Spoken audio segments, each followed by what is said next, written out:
काल सर्प दोष है क्या, ये सिनेरियो क्या है, डेफिनेशन क्या है। Your wife will say okay you are not an worthy husband और Ketu is sitting, moon is placed, your mother will say तुम उस टाइप के बेटे नहीं हो जो हम चाहते थे, क्योंकि वही बच्चा घूम के आया है the next birth to help everyone. So you have a sin related to brother in the past life. So carry forwarding one particular sin about brother, land or something related to property. Ups and downs, career, debt, parental loss, all these things. Kal Sharpa Dosh and its relation to our past life. Namaskar, welcome to Astro Answer Vedic Academy. Today's topic, Kal Sharpa Dosh and its relation to our past life. So, what is काल सर्प दोषा? एक बहुत ज़्यादा astrology में use किए जाने वाला टर्म, लोगों को डराने के लिए ये टर्म का यूज़ बहुत हुआ है from the very beginning. Kaal Sarp Dosh undoubtedly one of the most powerful combination in an horoscope that could be spotted, no doubt. कोई भी एक चार्ट जिसमें काल सर्प दोष प्रेजेंट है वो बाकी चार्ट से अलग होता है, there is no question about it. It holds lots of signification. इतना बड़ा टॉपिक है कि आप 3-4 बुक लिख सकते हो इसके ऊपर। So if I get really good response from you people, अगर आपको काल सर्प दोष की रियलिटी के बारे में जानना है apart from this fascinating things, fascinating remedies, late me no in the comment box. मैं डेडिकेटेड वीडियो बनाऊंगा इसके ऊपर पूरी तरह से। 12 टाइप्स ऑफ डिफरेंट काल सर्प दोष होते हैं, एक एक के ऊपर मैं वीडियोस बनाऊंगा अलग अलग करके। If you are interested about it, let me know. But in today's video let me cover some unnoticed points about Kaal Sarp दोष। क्या है ये, क्यों आती है और इसका इंपैक्ट किस हद तक खराब हो सकती है या फिर खराब होती भी है कि नहीं। काल सर्प दोष है कि योग है, वो बेनिफिक है कि मेलेफिक है, क्या होता है इसके अंदर, सारी चीजों का सवाल देखते हैं और फिगर आउट करते हैं, कंक्लूजन में आते हैं कि होना चाहिए नहीं होना चाहिए, और अगर होता है तो क्या हमें डरना चाहिए। So let's begin. सबसे पहले ये जानते हैं कि काल सर्प दोष है क्या, ये सिनेरियो क्या है, डेफिनेशन क्या है। सो काल सर्प दोष का डेफिनेशन हमारे शास्त्र में इस तरह से बताया गया है कि 12 घर में किसी एक घर में राहु आ जाए, और ऑब्वियसली राहु जिस भी घर में होते हैं ठीक उसके 7वें घर में ऑपोजिट हाउस में केतु होता है। फॉर एग्जाम्पल फर्स्ट हाउस में हमारा राहु आ गया और 7th हाउस में ऑटोमेटिकली केतु आ जाएगा। अब बाकी जितने भी प्लैनेट्स है apart from the Rahu and Ketu, the rest of the 7 planets, अगर वो कुंडली के एक साइड में आ जाए, फॉर एग्जाम्पल फर्स्ट हाउस से 7th हाउस के बीच में सारे प्लैनेट्स आ जाए और 8th हाउस से लेकर 12th हाउस तक पूरा चार्ट जो है खाली रहे, इस पर्टिकुलर सिनेरियो को हम काल सर्प दोष कहते हैं। This can be done in any house. For example 3rd house का राहु हो और आपके 9th हाउस का केतु हो, एंड एक साइड में राहु केतु एक्सिस के एक साइड में सारे प्लैनेट्स आ गए, दूसरे की तरफ कोई प्लैनेट गया ही नहीं, इस पर्टिकुलर सिनेरियो को हम काल सर्प दोष कहते हैं। कई जगहों पे आपने सुना होगा, मैंने भी सुना है, बहुत सारी यूट्यूब वीडियोस में भी देखा है, समथिंग कॉल्ड पार्शियल काल सर्प दोष, आंशिक काल सर्प दोष। ऐसा कुछ नहीं होता, एटलीस्ट हमारे स्क्रिप्चर्स में तो लिखा नहीं है। The definition is very simple, Rahu और केतु के एक्सिस के एक साइड में सारे प्लैनेट्स आनी चाहिए। अब अगर कोई भी एक प्लैनेट राहु एंड केतु के सेम घर पे आ जाए, अगर राहु किसी और प्लैनेट के साथ एक पर्टिकुलर घर शेयर करता है, कोई हाउस शेयर करता है, तो उसको काल सर्प दोष नहीं माना जाएगा। बहुत से लोग इस पर्टिकुलर कॉम्बिनेशन को आंशिक काल सर्प दोष कह देते हैं, बट ऐसा नहीं होता, काल सर्प दोष नहीं है। हाँ, in many cases we'll have similar results even if that happens, the above situation अगर होता है आपकी कुंडली में, तो कई केसेस में वो काल सर्प दोष जैसा रिजल्ट आपको देता है, बट वो काल सर्प दोष है नहीं। तो दैट इज एन एक्सेप्शन, उसके ऊपर भी हम डिटेल में बात करेंगे in upcoming videos, but let us understand very basics. So ये सिनेरियो काल सर्प दोष हो गया। तो इसका इंपैक्ट क्या होता है? अब एक बहुत सी कॉमन सेंस को हम यूज करते हैं। आप देखो, अगर आपके चार्ट में कालसर्प दोष है और एक साइड में सारे प्लैनेट्स आ गए, so that means one part of your chart is extremely loaded, heavy, and another portion of your chart is too much light in weight, उसमें प्लैनेट्स ही नहीं है। तो जाहिर सी बात है आपके जीवन का एक जोन, एक पार्ट बहुत ज़्यादा स्ट्रगलसम होगा, उसमें बहुत सारे हैपनिंग चीज़ें होंगी, और दूसरे पार्ट में आप देखोगे बहुत सी वॉइडनेस है, बहुत सारी चीज़ें ठीक ठाक नहीं है, खराब है। अब वो डिसाइड कौन करेगा? Obviously Rahu and Ketu, because Rahu and Ketu has now the power to decide your destiny, to decide the chart. तो अब कालसर्प दोष प्रेजेंट है, ऐसी किसी चार्ट को अगर हमें डिकोड करना है, इट्स ऑब्वियस कि we have to figure out where Ketu is placed, we have to figure out where Rahu is placed, and which portion of the life will be disturbed and which portion of the life will be not disturbed. अगर 1 से 7 के बीच में आपके सारे planets आ जाते हैं, that means शादी से पहले आपके अंदर, आपके लाइफ के अंदर बहुत सारे प्रॉब्लम्स आपको देखने को मिलेंगे। 7th and first is you, 7th house your spouse। शादी तक का जो आपका लाइफ होगा उसमें आप बहुत हैपनिंग देखोगे, बहुत सारी चीज़ें होंगी उसमें, ups and downs, career, debts, parental loss, all this things, बहुत सारी चीज़ें। शादी के तुरंत बाद आप देखोगे आपका जो लाइफ है वो एम्प्टी हो गया है। व्हेन आई से एम्प्टी, दैट डेफिनेटली मीन्स आपके मैरिज लाइफ में मेजर प्रॉब्लम आ रहा है, वॉइडनेस, यू आर फीलिंग अलोन, क्योंकि वो पोर्शन आपका जो कुंडली का जो सेकंड हाफ है वो खाली है, उसमें प्लैनेट्स नहीं है। हालांकि प्लैनेट्स की दृष्टि है बट प्लैनेट्स नहीं है। तो when there is no planets, no movement, you feel very alone, you are very silent.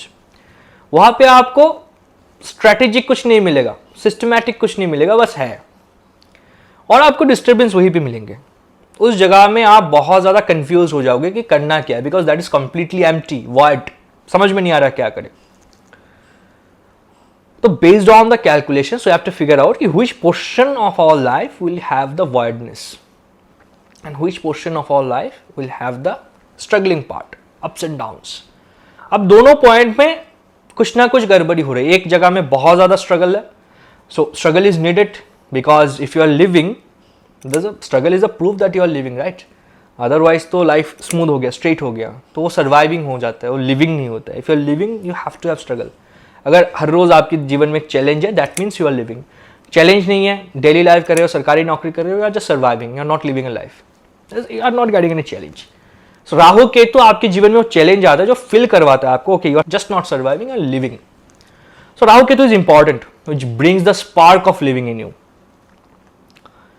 तो इस तरह से ये पहला कॉन्सेप्ट है कि अगर कालसर्प दोष प्रेजेंट है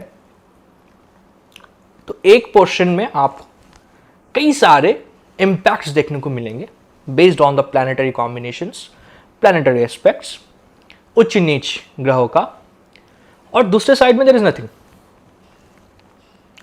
तो हमें रेमेडीज भी बेस्ड ऑन दैट करनी है। बट जो मिथ है कि आपके जीवन में कालसर्प आ गया अब कुछ नहीं कर पाओगे, it's a complete myth, let me tell you. I have seen several such charts जिसमें कालसर्प दोष प्रेजेंट है and they are in excessively very fine position in their life। ये जाहिर सी बात है, कालसर्प दोष अगर आपके कुंडली में आती है तो कहीं ना कहीं आपकी मैरिज लाइफ में, पर्सनल लाइफ में प्रॉब्लम्स देगा। That's true, definitely true. But आपके कैरियर में वो बहुत ज्यादा ग्रोथ देता है, because it's ruled by Rahu this time, isn't it. मैंने बहुत से ऐसे कालसर्प दोष की कुंडली देखे, they are excessively doing good people, they are working in Western Digital, they are working in Microsoft, working in Google. I have so many such charts, they are excessively good in computer, excessively good in technology, और in some really high post in the government, because they are too much focused. For example, you have got a Kalsharpa dosh in the 4th and 10th house. The 4th 10 axis is there. In the 10th house Rahu, 4th house Ketu, and it's making a Kalsharpa. So too much focus in the career portion, because it's Rahu in the 10th house, Ketu in the 4th house. You are letting off the emotions. 4th house Ketu, detachment from the emotions, and entire focus in the work, 10th house. So figuring out all the possible aspects in your job profile and you're doing it. you are quenching your thirst of hunger and you're getting promotions in life. So कालसर्प is not always bad. अगर वो हो रहा है आपके जीवन में, कहीं ना कहीं वो बहुत बेहतरीन रिजल्ट भी देती है इन टर्म्स ऑफ कैरियर. कैसे, किस प्रकार से? In the coming sessions we shall be understanding that. So let us understand the types of कालसर्प दोष. What are the type of कालसर्प दोष? 12 तरीके की कालसर्प दोष होते हैं और उसके अलग अलग नाम हैं, अलग अलग फॉर्मेशन है, अलग अलग इम्पैक्ट्स है.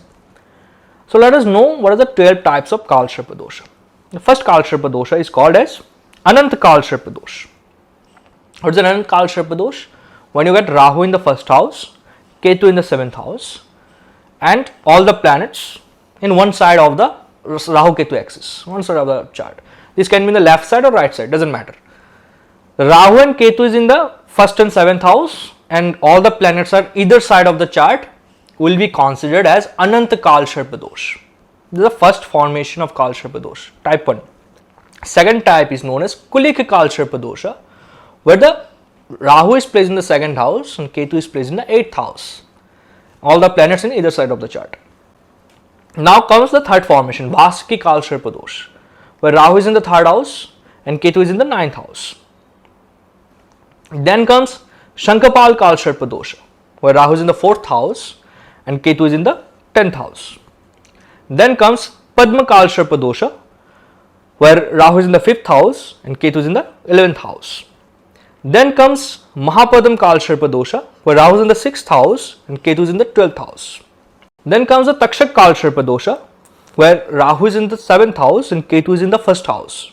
Karkotak Kalsharpa dosha is the 8th form of Kalsharpa dosha, where in 8th house there is Rahu, in the 2nd house there is Ketu. Shankhachur Kalsharpa dosha, 9th house Rahu, 3rd house Ketu.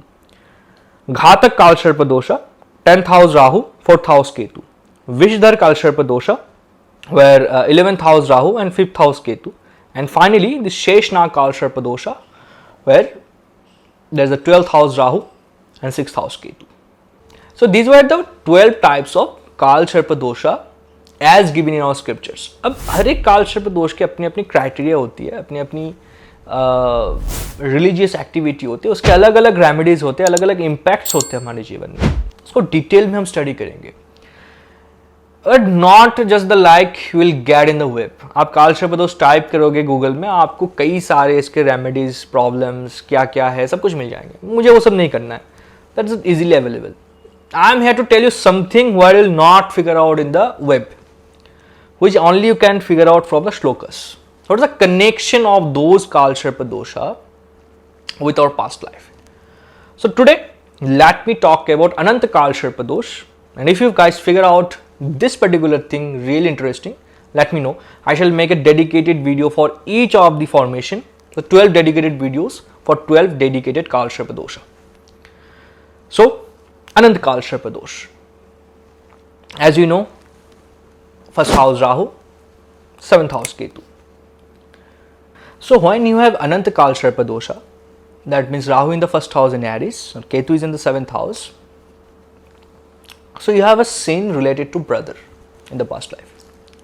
So carry forwarding one particular sin about brother, land, or something related to property. Now the position of Rahu, based on the position of Rahu, placement of Rahu in different Rashi and different houses, each time you will see a different story, a different prediction.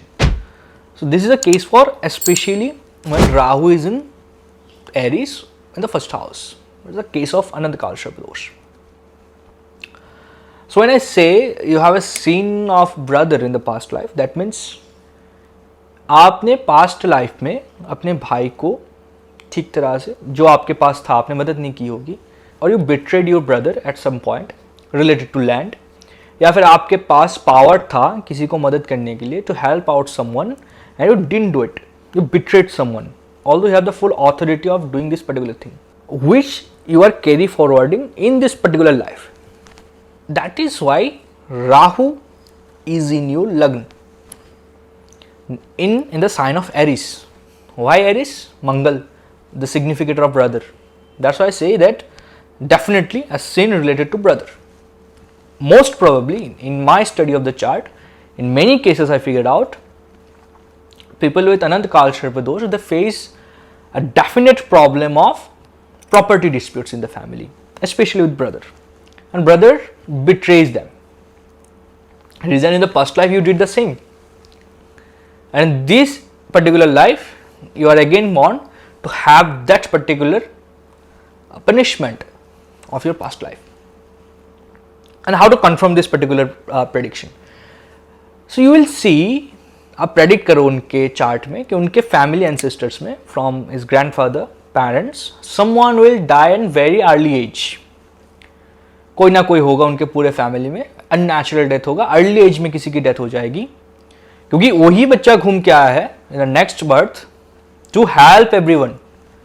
Now people who have Rahu in the lagna with Anant Kaal Sarp दोष, they are always given task to help people and they are so obsessed to help you out. वो अपने family में, अपने friend circle में हर किसी को help करना चाहता है. In spite of that he never gets any satisfactory result, या फिर उनके लिए कोई क्रेडिट नहीं देता है. All the time will see credit और I did many things for you but he won't get it.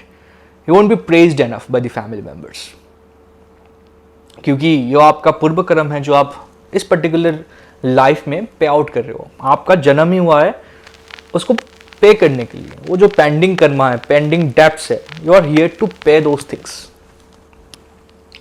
There is a how to confirm that, I have already said you. There is a prediction, you make this and this particular thing will figure it out. और अगर सामने वाला कहता है कि ऐसा नहीं हुआ है, ask them to talk to your elder in the family and let me know, and be 100% sure वो 100% करेक्ट होगा. मेरे साथ ये बहुत बार हुआ है. I predicted this particular thing, the client said no, ऐसा कुछ भी नहीं है. एक महीना बाद मेरे पास मेल आया है, मेरे ऑफिस में कोई ना कोई फोन करके बोलता है कि what predictions I did was perfect, exactly correct, मुझे पता नहीं था. So stick to this particular prediction. If one is having Rahu in the Aries and it's an अनकाल सर्प दोष, डेफिनेटली उनके फैमिली में, उनके एंसेस्टर्स में किसी ना किसी का अर्ली एज में डेथ हुआ होगा. Figure it out. वहीं पे रेमेडी छुपा हुआ है.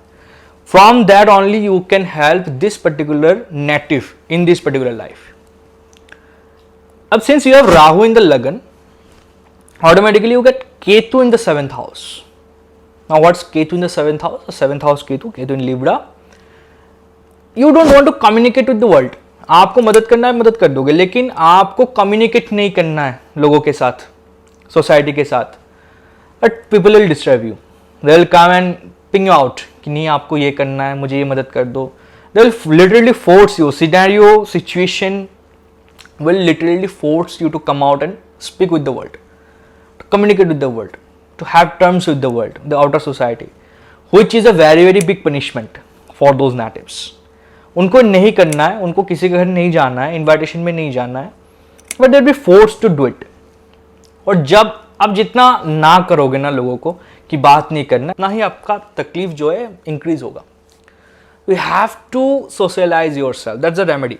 Ketu in 7th house, Anant Kaal Shubh दोष में आप अपने आप को सोसाइटी के लिए ओपन करो. The more you will capture yourself in the room, the more depression you will have. The more you will be outer in the world, the lesser depression you would have. जितना जल्दी आप अपनी pending Karma को clean कर सकते हो. So start doing this. But the problem doesn't end here. Since it's Ketu in the 7th house, it will keep on giving you problems. Now let us figure out pending problem, कि क्या pending problem होगा जिसके वजह से बहुत ज़्यादा specific problem आपको देखने को मिलेंगे. अनंत काल सर्प दोष के केस में, since it's Ketu in the 7th house in the Libra, so Ketu will definitely give you some kind of pending karma, some kind of very very specific problem in this particular life. You have to figure that out also in terms to give accurate prediction. So let me give another snapshot. So in case of Anant Kal Sarpa, where Ketu is in the 7th house Libra, 12th house from that particular house, that means from 7th house, will be activated in this particular case, and whatever planet is there in the 12th house from 7th house in this particular chart will have a problem with the native. For example, अगर उस particular घर में 12th house from 7th house where Ketu is sitting, moon is placed, तो माँ के तरफ से हमेशा कॉम्प्लेन मिलेगा आपको. योर मदर विल से तुम उस टाइप के बेटे नहीं हो जो हम चाहते थे. We had some idea, we have some expectation from you and you're not worthy about it. You cannot fulfill our desires.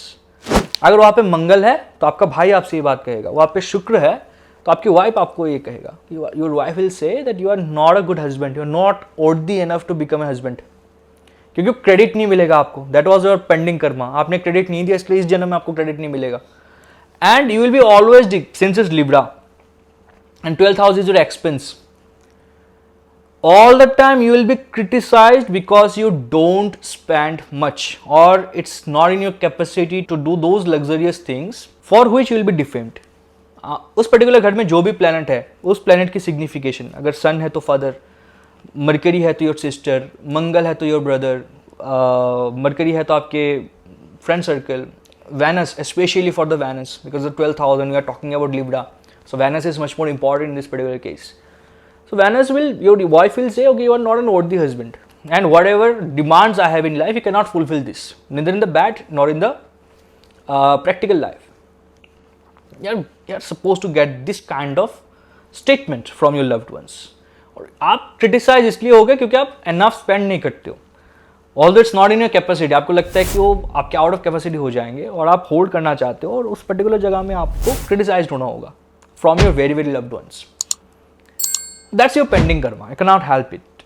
तो क्या करना चाहिए, जो भी प्लैनेट आपके 12th हाउस में है from the 7th house, try to make it happy.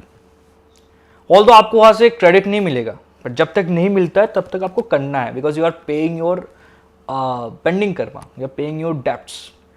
एक सर्टेन टाइम तक करना है. If you need the remedies और आपके अंदर वो चार्ट में वो सर्टेन कॉम्बिनेशन है, let me in the comment box, I will definitely try to provide you in a remedy, because the remedies are always very very specific in terms of Kaalsarp dosh. You cannot have a generalised remedy for everyone, it based on the planetary combinations you have.